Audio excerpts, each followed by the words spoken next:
Hey there, I'm Critsy Bear. Welcome back to Sorcery. Last time we left off, I was in a dark room, I think. Yeah, there we are.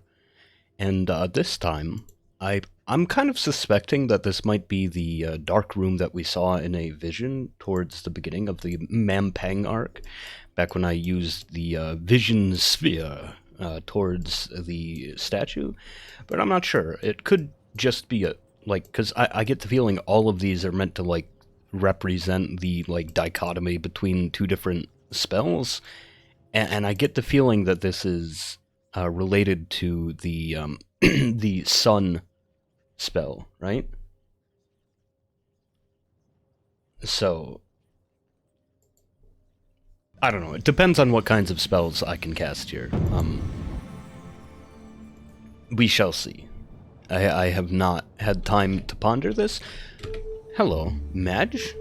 Protect from magic? Suspicious. But I can cast Sun, so I'm just gonna do that, you know. Oh, okay. I found out about a new counter spell, by the way. I didn't even know that there was a spell to counter in play yet. Consulting the stars, you bind the magic in the sun jewel until it starts giving off a magical white glow. But the jewel's light does not brighten. Instead, the whole room clears, and its terrible darkness lifting. A counter spell, then. So, the spell of fogging is countered by the spell of sunlight. That seems like a big leap. You look around the now clear chamber. The room is perfectly well lit, and you see it laid out with spikes and blades. In the center is a small wooden contraption with arms positioned to capture starlight. Oh, what? This, then, is a Grimalkin. You have heard of such things, but never seen one before. It is a machine of a kind, built and positioned where it can channel the force of a single spell. Grimalkins are hard to build, but can be devastatingly powerful. Why would I smash the Grimalkin? What purpose do I have for destroying the Grimalkin? Smash the Grimalkin, I guess. With a few blows, you manage to destroy the Grimalkin. The last wisps of lightless smoke disappear from the room. You pick your way carefully but easily through the now clear room. There are two doors from the chamber. South? What are you talking about? South? Yeah, I guess. Alright, I guess that is south. That's the hourglass room, isn't it? No. Wait, hang on. Ram room. Goblin room. This is the hourglass. So what was that one? That was the door room, right? Yeah, I don't think there's anything really to explore over there. I think I'm gonna go back. Did I never go in here? There should be like a marker in there, right? Oh, I see. You can't see the inside markers. Alright. I'm going to go back, go to those next two towers, and then probably head home. Or not home, but back into the main city. You hurry over the stone arch, not looking down. The sun has reached its highest point now. You return to the chamber of the two-headed philosopher. The creature in the middle is still arguing with itself, but you slip around it without attracting its attention. Why? Man, I'm fine with talking to him, dude. I'd love to stop and chat, man. Alright, well, I'm gonna go in this tower now, and then see what the next one is, and probably... Wait, hang on, I also don't think I've seen this one yet. Or that one. Or that one. Oh, man. There's so many to explore. I wonder if I chose the best route for this. We'll see. The sun is beginning to lower, and the air begins to feel cool. You approach the next tower. This tower contains a single, bare room. There is no furniture, but a rancid stench fills your nostril. Use my nose plugs. You pull out your nose plugs and put them firmly into your nostrils. The spell fades away, and your mind clears. Alright. That's the Nif room. You search around, checking for traps or switches, and then you take one step towards the center of the room, and the floor disappears, falling. Your arms flail as you tumble down. You hit a stone floor, bruising your sides somewhat. Above, the light of the room filters down, showing sheer, high walls. You have fallen into a pit. Look around. Looking around, you see you are in a wide pit, walls reaching far above your head. The pit is dark, with the edges in shadow. Even with your nose plugs in, you catch a whiff of rotten meat and wet vegetables. There is a small bundle near the center of the pit, but before you can consider it too closely, something moves somewhere in the shadows. I'm getting the feeling this place is designed as like a wizard, kind of like a wizard's final test, or rather a sorcerer's final test, showing that you're competent enough to survive all these trials and counter all the spells and such. Did I ever go in that one? Yeah, that's the ballroom one that I never actually never actually went through. The jig room. There's a small bundle near the center of the pit. Before you consider it too closely, charge at the shadows. Shout, I guess. "Who's there?" you shout. A growl comes from the shadows, and a large beast emerges, a skunk bear. Oh. Well, laugh at the creature? Ha! Ha! A skunk bear is no match for you, however unappealing it may be. The monster roars, and then two more walk into view. Cast a spell, of course. I am a master of magic. Oh, what would it be? So I'm imagining that's 6, right? No, we've already seen a 6 room, and I can't cast Kin. I can cast Zen, but I get the feeling this is the scary one, right? Not Nip. Gak. I get the feeling this is Gak. No, I don't know. Skunk bear's not that scary. Yep. Talk with animals? Okay, sure, I'll try that. Take a wig from your pack and form it into a spell. The skunk bear's words become clear in the mind. They are baying for your blood. They have been driven mad by their time in the pit and are even more vicious than usual. Keep listening, sure. There will be no reasoning with them. You keep listening as the bears call to each other, describing how they will eat you, and who will get your heart, and who will get your eyes, and who will have to simply suck the flesh from your finger bones. But then one lets slip, "Quick, before he finds the ladder!" Look for the ladder. I could have just cast Zen. You turn and see it immediately. There's a ladder, black metal rungs fixed onto the wall, hidden in shadow. Escape! How many skunk bears are there now? Yeah, I can just Zen out. Do I want the bundle? I don't know. I'm just gonna Zen. Okay, bye, skunk bears. Turn the stars into scale, medallion because of blah blah blah magic stuff.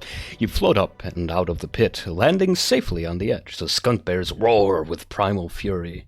Your weight returns as you settle gradually back on the ground.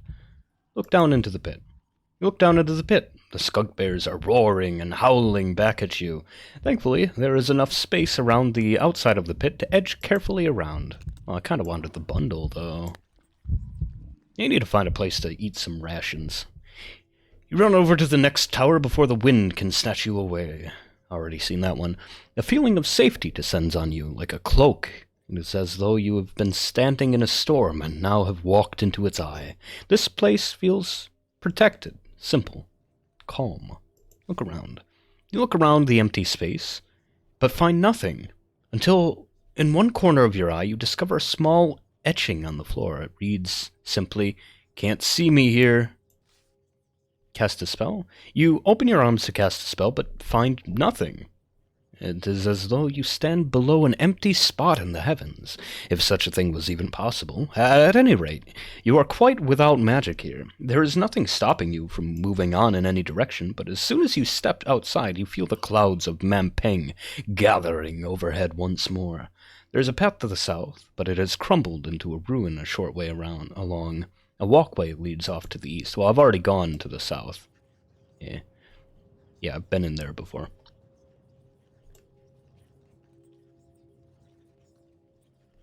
So I guess it's like some kind of anti-magic tower? I don't know. I'm going over to this tower. The path across the water ends outside the next tower, and despite there being a door, you cannot go further. It is surrounded by a curious, shimmering shield. Peer through the shield.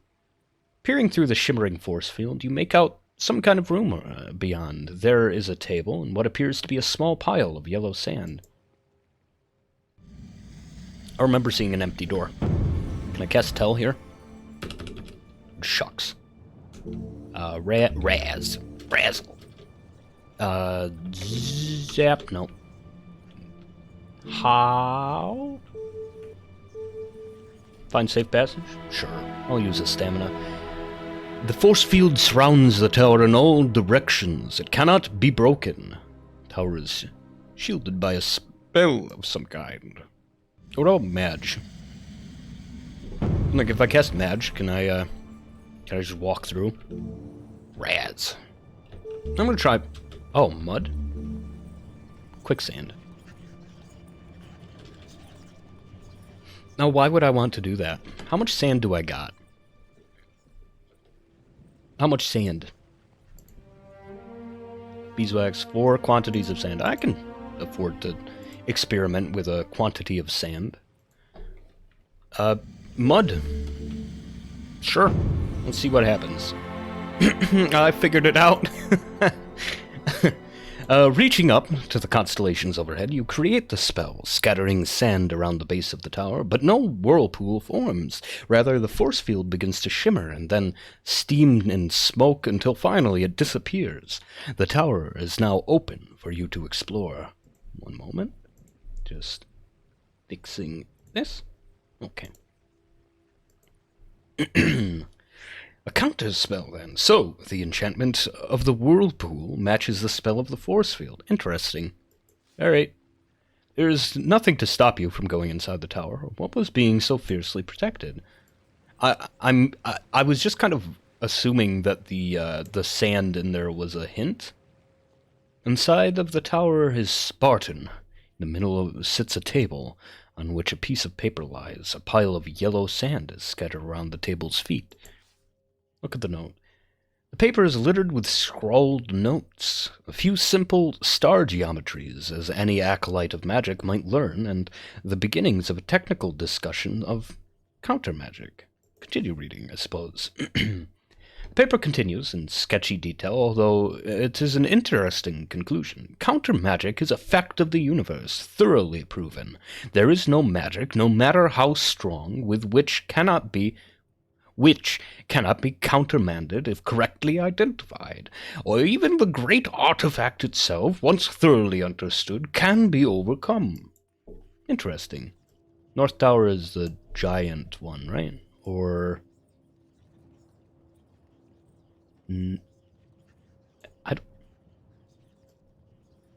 I actually don't think I've been in there, have I? Have I?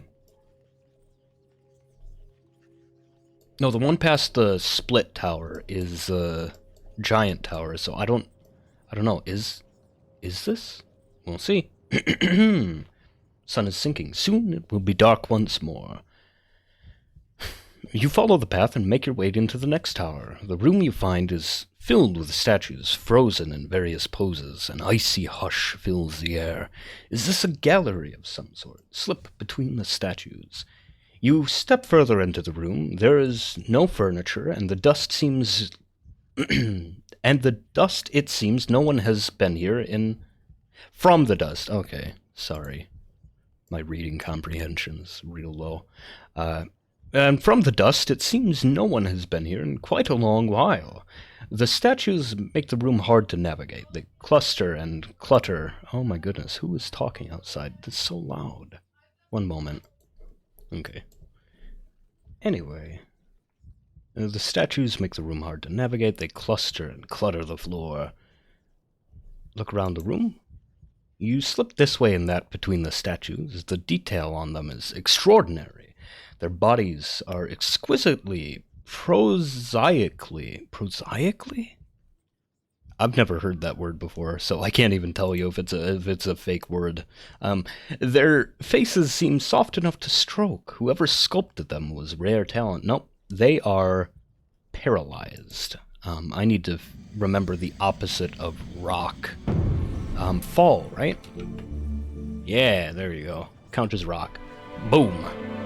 Gather constellations above you, but your weight does not change. Instead, stone begins to flake off the statues. Watch. You watch in amazement. It is as though a strong wind is blowing through the chamber, shearing the stone to shreds. As more and more flecks of rock fall, something green and fetid and pink is revealed beneath the stone. Fetid? Gross. Look closer. You look closer. Corpses! You are standing in a room full of posed dead, and entombed for so long they stay posed. The gallery of stone becomes a gallery of gray flesh. Look at them. Dead men bend to scoop up unseen children. Blank-eyed women stare at each other across the room. One has their mouth open, mid-speech. One corpse still blocks the door. I guess search the corpses. It's gonna make me sick. You search the corpses, nearly gagging from the smell and softness of their flesh. You find nothing of note. Perhaps they were stripped of their valuables before they were turned to stone. Or perhaps they had nothing to begin with. Who knows how they were lured into this place? Shift the corpse. Without the shell of stone, the corpse is easy to move. It is an unwelcome task, but you swallow your disgust. The way forward is now clear. Corpses stare at your back as you leave. I don't think I need to go over here. I've already been to everything over there. I'm just going to go back south. We're going to go to the next tower, and then we're going to go find a place to sleep. Ah, the shell is returned. Move on. Ah, no, don't move on. Fuck, I'm going to waste time. Yeah, sure.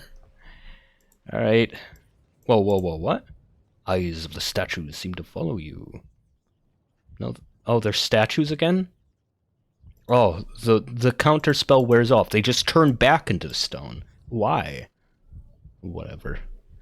Cast a spell. Frickin' mud it again, I guess. Sheesh. Mud. Step inside. We're gonna move on to the next tower. I'm here. Can I gather the sand? Scoop up some sand, yeah. There we go. Nice. Replaced my sand. I see now why there was like a small collection of sand at the start. Anyway. Crossing the stones over the dangerous waters, another junction, a low tower to the west, is set into the wall of the citadel. The shimmering tower blocks your way north. There's a pebble lying on the path here. As though carefully placed, it glistens as though wet. Glistens as though wet, yeah. Sorry, was distracted for a second. I guess take the pebble. It's oddly like the one you dropped into the water earlier, but it cannot be the same one. This place feels like an open coffin, as though you were an ant exploring the contours of its ruffled velvet lining. What is there here to explore? The wall tower. I'm going this way. Hell yeah. Darkness closes in. You should find a suitable spot to sleep, especially on an empty stomach. You approach the tower built into the wall of the citadel. There is no door. Ah, I recall. You hear a sound like scratching. Tell. Sorry? I was told to... Huh? I was told to cast Tell. At this junction. Sit cross-legged. You craft the magic, everything changes. This is a room filled with skeletons who crawl over one another in terrible clacking and knocking of bones. Above them hangs a large, dripping shape. Look up or turn away, because I know what dwells upward. It's like an eye. Turn away. You turn away quickly. The skeletons appear at your back, offering you peace, salvation, the blessings of the darkest sleep. No, thank you. I think it's a bad idea if I go in there. You leave the tower behind. It's probably purely aesthetic. It's a purely aesthetic tower. No reason to sleep here. No, move on. I do need to find a place to sleep. But I'm going to go into... Move on. Oh my goodness. Stop asking to sleep, man. Hop over the wall, and we're going to... Oh, go over here, back to the city. And we're going to go to the door to take a nap. Please don't... Sun, don't rise. Rise, don't sun. Don't do it. Better not. Into the fields, into the spire, whispering of the wheat fields. Lovely. I delve into the grasslands once again. Walk through the tall, swaying stems. Sleep here instead of the tower right over here. No, there's snakes in this field. You again stand below the spire, but there is nothing more here for you. You turn away from the spire. It is the middle of the night. No, sleep in the spire, dude. Also, why can't I eat my rations? Hang on.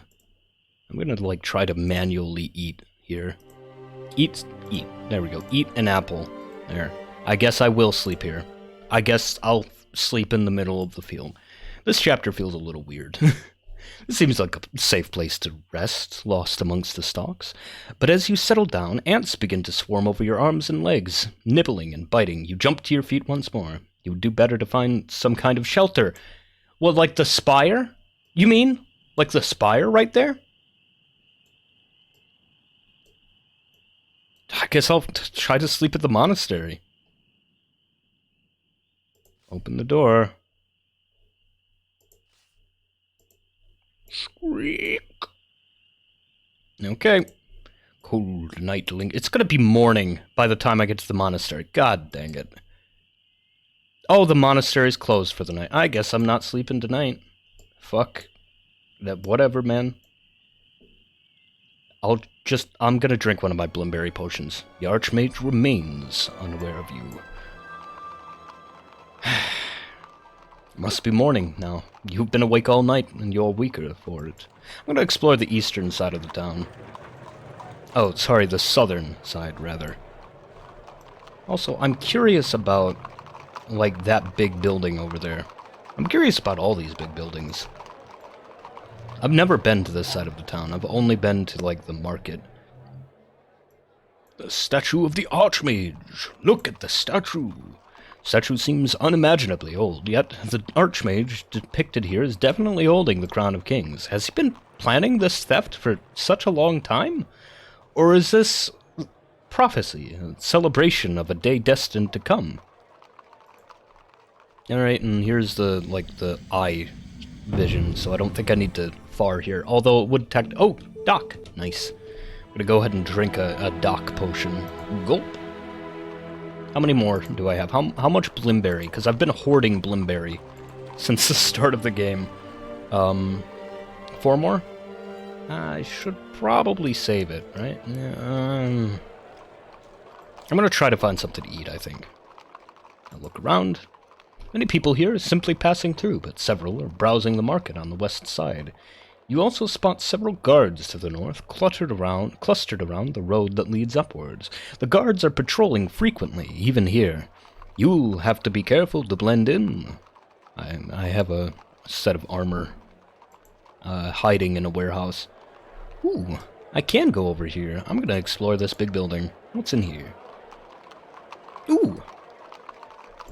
You stroll into a well-appointed, empty courtyard. From a small booth in the entranceway, a guard nods to you. Brother? Brother?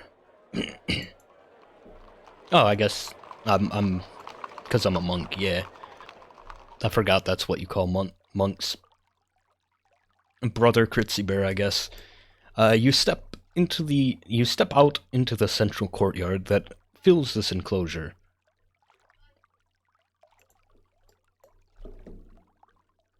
Place is blessedly quiet, with several routes leading out of it. A dome looks up at the sky.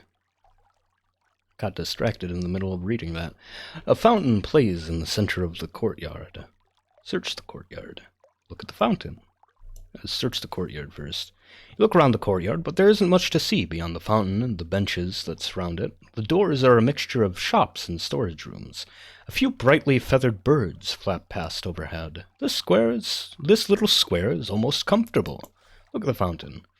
The water from the fountain plays merrily over several stone statues into the center of the bowl, arching satyrs, weeping maidens, aged men, and head-butting orcs. It must tell some legend. But what legend might be has clearly been lost to time in the wearing water. Drink the... I don't think it's a good idea to drink that fountain. The door leads out to the main square of the inner city, but there are several other doors leading out from the courtyard. One signposted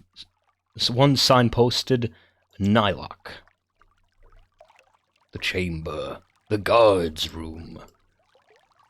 Side chamber, Nylock's shop.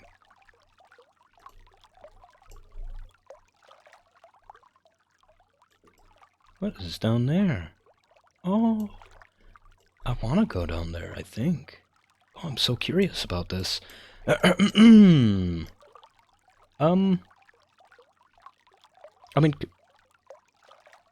it's probably a bad idea to go into the guard's room. It's probably a real bad idea to go into the guard's room. But I want to. I want to go in the guard's room.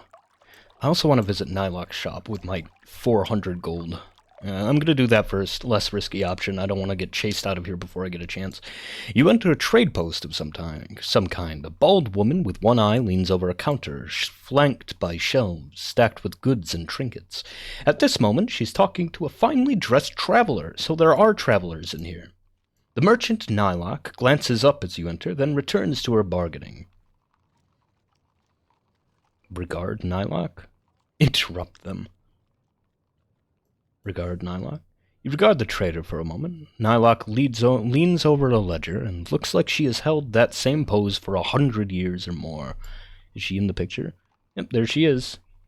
Alright, that's a neat design. To say she is not showing her visitor much respect would be an understatement. Listen and wait. The merchant is shaking her head, not meeting the eyes of the traveler. Listen, I do want what you have, but if I buy it at that price, the Archmage will have my head. With all due respect, of course. I see. I must give this some thought, rumbles the traveler. Keep listening. You hover, listening, but the trader behind the counter has noticed you. Well, she demands, and what do you want? The man at the counter seems to notice you for the first time. Something about the man seems familiar, and it would appear this feeling is mutual. You! Indeed.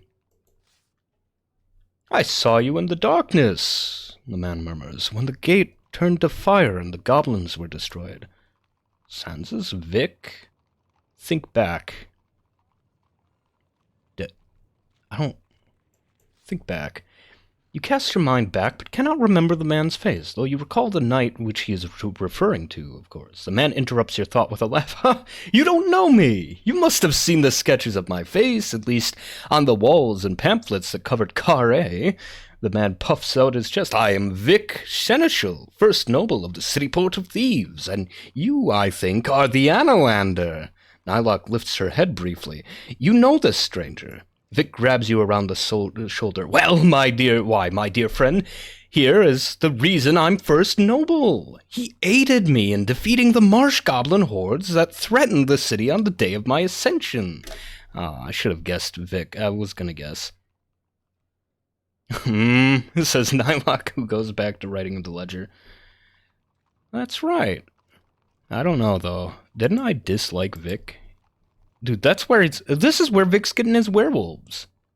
She's not listening. You observe. Nylock isn't. She's gone back to her ledger.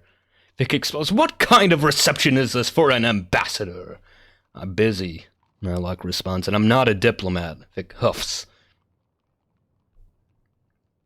And how is Carré now?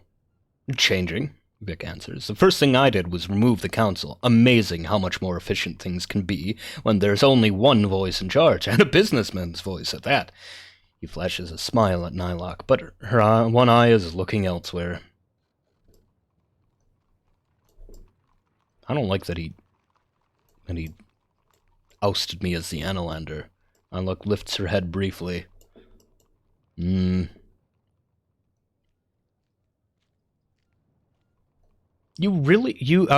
can really start making the kinds of changes you'd like to see. You still use werewolves. You still sell slaves. I don't care about the werewolves. You still sell slaves? He nods. Of course we do. They're the bedrock of any successful city. Slave under the whip, slave under low wages, or slave under the power of the crown. Doesn't matter. You can't have comfort unless you're using someone. Sitting on someone. Ask Vic his purpose. What are you doing here? Vic smiles. Just a little goodwill trip, you know. I want the Archmage to know that my new position isn't a threat to him. I thought I might solidify a new relationship with a touch of business. You would deal with a tyrant. He shrugs. I am a tyrant, or I try to be. I'm sure it's a lucrative deal. For everyone, he laughs, and then looks at you shrewdly. I'm doing well. Thanks to me. True. He nods. Vic knows a deal when he sees it. You not only saved the city, but you're the one who helped me rise to First Noble. So what are you interested in? Your aid, perhaps. Your aid. Interesting. Let's hear you. I need to get into the inner tower. The Sorcerer's Spike, do you now? He replies with interest. Well, I don't know any that go in there except for the birdmen, and I can't see how you'd persuade them to help you. Are the birdmen all loyal? You've not been inside. Shakes his head. Nope. I've not had an audience with the Archmage, and frankly, that's fine by me. I'd rather keep my mind inside my skull and not put out on a table for him to pick over. He gives a wide smile and claps you on the shoulder. A pleasure, as always. His smile couldn't be more insincere. He goes over to a pile of papers and begins sorting through them. Nylock is unimpressed. Ask Nylock about her goods. You cough politely.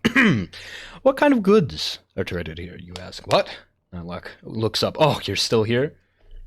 I want to buy something. Good for you. You browse around her stock. Ooh, I could buy everything. Fuck it. Let's buy everything. You sell some strange things. No, don't ask any questions. Buy provisions, first of all, just in case I get kicked out. How many provisions do I get for 8 pieces? How many? She replies, you get a meal. Take it or don't take it. All right. Everyone has to eat, Nylock says with an approving nod. Nylock makes a mark in her ledger and a note on the sale. Vic is fussing around in the back of the shop. Buy a golden egg. You buy the golden egg, built inside a gold-spun nest. Nylock doesn't know what it's for. For a lady friend, maybe, Vic teases. The trader smiles icily, perhaps hoping you'll buy more, perhaps hoping you'll leave. I don't know what it's for either, dude. Gutsy. There's candles, Vic observes. Vic watches you with some interest. Why do you say that? You demand, but Nylock refuses to elaborate. Ignore her, these Mampangians. You sell some strange things. Go to the market if you want usual stuff. Don't bother me about it. That's enough. I have some questions. Good for you. I love it. What can you tell me about the Archmage? How did Vic even get in here, by the way? Like, they don't seem like the kind of people that care that you're a diplomat. They don't... I'm getting... Whatever. I should have guessed Vic. I regret that I didn't guess Vic. What do you do here in Mampang?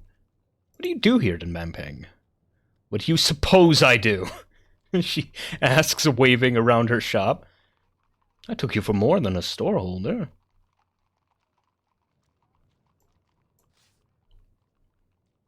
She grumbles a little. Well, you're right. This is a warehouse, not a shop, though. I'll take your gold if you wave it at me. I coordinate trade for the Archmage. I'd like to trade. Perhaps there is more to you than it appears. Hardly. I don't have a hair to hide my intentions beneath. How did you lose your eye? It fell behind my bed. How did it come out? guard did me the honor of detaching it for me. I've never been able to satisfactorily thank him for it, although believe me, I have tried. What was his name? Her, and it was a captain.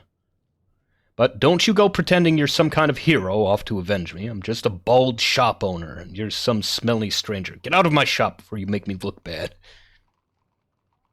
Alright. You nod, turning away. She pauses and scratch. Now, do you want anything else? I'm leaving, you assure her. Splendid. Be seeing you, Vic says. Neat. Didn't expect that.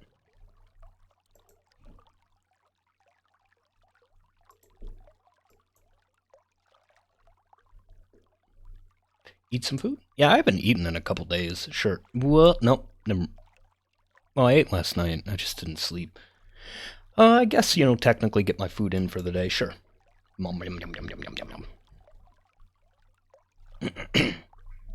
Removing the last of your cheese and bread, you break your fast, trying not to think about what you will eat tomorrow. Eating a meal in such a quiet place has reinvigorated you.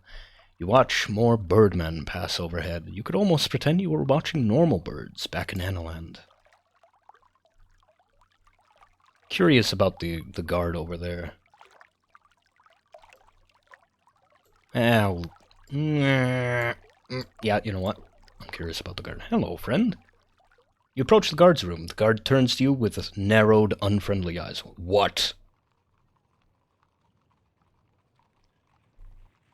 Can I ask you a question? She frowns. Why? You seem quite intelligent. She shakes her head. I'm an idiot, and I know it. And with that, she waves you away. Okay. Well, I wanted to see if anything interesting was there. Apparently not. Which way now? Not that way. No.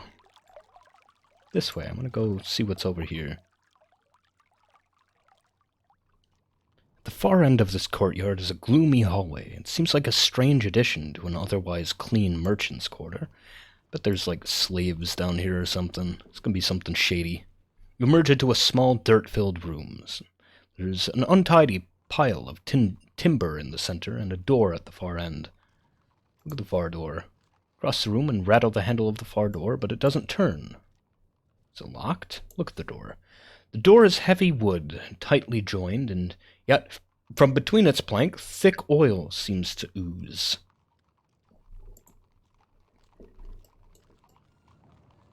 Oh, I'm so curious about what's down there. Bet it's the vault. It's gotta be the vault. But if I kick that down, the guard's gonna come over. Curious about it, but just leave it alone for now. More likely, this door has been closed with good reason. Search the room.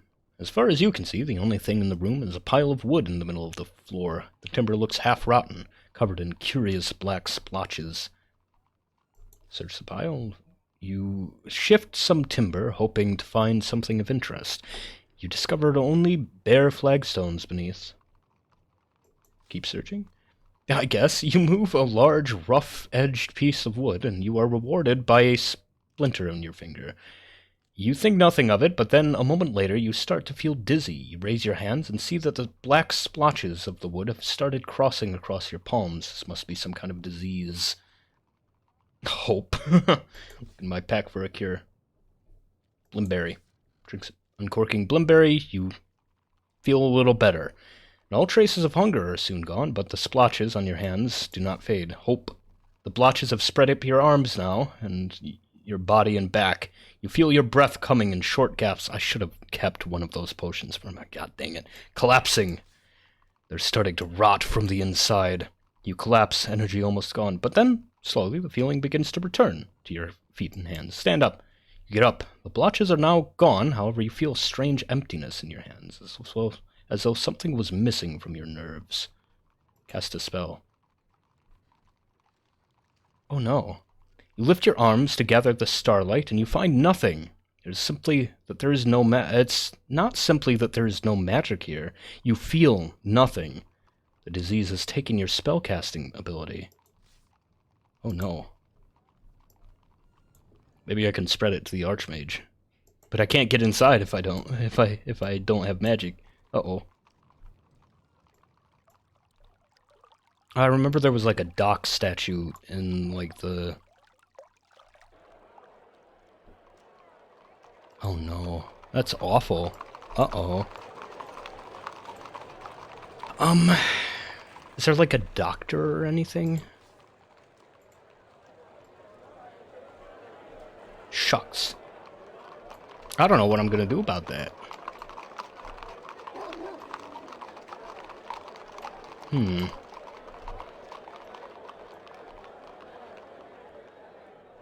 Make your way along the alley. The blazing sun cannot seem to warm this place. Down the lane. Looking down the lane, you see a large tavern, but it appears to be closed at the moment. You must keep going. Well, I kind of wanted to explore up there, see if there was like a doctor or something. Follow the road to a junction where a collection of nestled, winding alleys lead away. The sun disappears, heading outwards towards the... I really regret not keeping a Blimberry. An enchanted Blimberry. There's a small fire here with a few figures sit glumly around. Look at the people. People gathered here.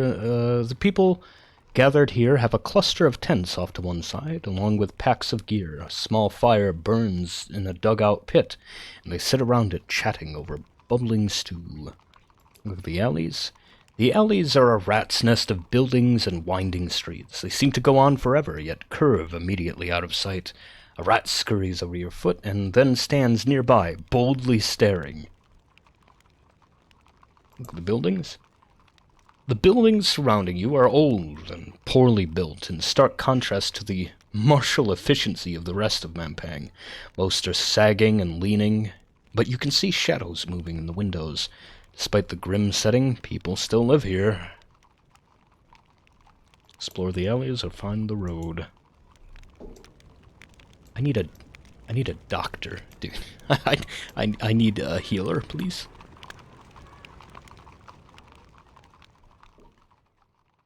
The wind picks up as the evening draws on. Soon it will be dark once more. The paths turn this way and that, until you reach a fork. Look left. Look down one of the alleys. It seems no different from the one you followed here. Indeed, it looks exactly the same. Look right. The second alley looks all but identical to the first. Alright, so let me see. I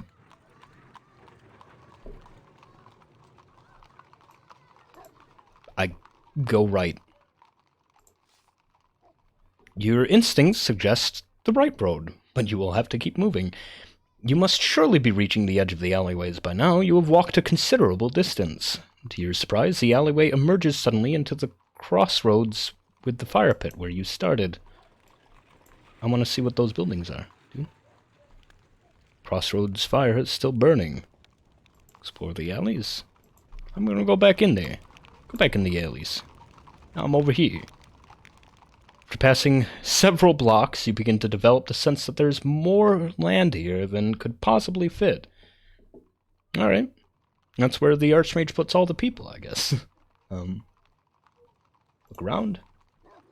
Stopping to turn around on the spot, you see no movements. The buildings are empty, their shutters hanging loose, and the gentle smell of decay drifts across the street.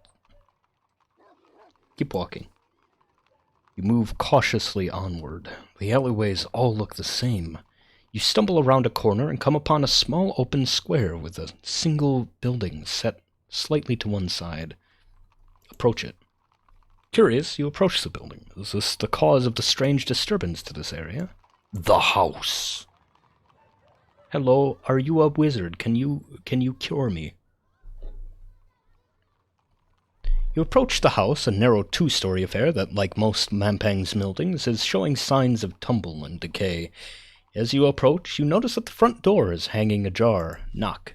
You knock firmly on the door. It swings open further, revealing a shabby hall. No one comes to greet you. Call out. Hello? You call into the house. Walk inside, I suppose. That's a bad idea. I don't have my magic right now. There are several vases of flowers, all fresh. This place is clearly not abandoned. There are a few ways to go. Kitchen, upstairs. Hello, are you a witch? Can you fix me? With the upper floor is a large room. 2 double beds sit opposite sides, with trunks at the foot of each. A rug is in the center, with a few toys scattered about. A small table sits by one wall with a small box on top of it. There are a few flowers here. I should have stopped to ask the lady about the pile of wood. Shucks. Dummy. Examine the box. Box is locked, but it rattles when you shake it. Now just leave it alone. I don't want to upset whoever's here. Go downstairs. Muffled woman's voice comes from below. Forgot to lock it again. Those children! Announce yourself. You march down the stairs, almost colliding with a plump, middle-aged woman. Her eyes pop out upon seeing you. The woman is in front of you. Who are you? She demands. What are you doing in my house? I mean you no harm. I am lost. I mean you no harm. Her eyes narrow. Then why are you here? There's nothing worth stealing, after all. I live in the worst house of Mampang. This seems comfortable to me. Why is this the worst house? Well, how did you find it? I see what you mean. Didn't even keep me safe from robbers. This used to be a nice area, you know, but the neighborhood has really gone downhill. What happened to the alleyways? I have no idea. Something rotten. There used to be a grid. A grid, can you imagine? You could walk home drunk in the dark. Now, if you tried that, you'd probably end up in the outer yards. She peers at you. But you're an odd one. What are you even doing in this part of town? Why don't your clothes fit? You would not believe me if I told you. Try me. I'm an old hag. I'm not from Mampang. I've never heard such a thing. The world outside the wall is dead and dust. You cannot be from outside. There's a lush and verdant world out there. I am. I don't believe it. Outside? How do we even look alike? You must be some kind of mutant on the inside. Still, I'm glad you made it back from the horrors out there. No wonder you barged in like you did. Bet seeing a house or a street is strange from you. Come on, stranger. My name's Molka, by the way. All right. I'm willing to hang out with Molka. Oh, but I do have to go. I'll hang out with Molka next time. Bye-bye. I hope Molka can cure my magical sickness.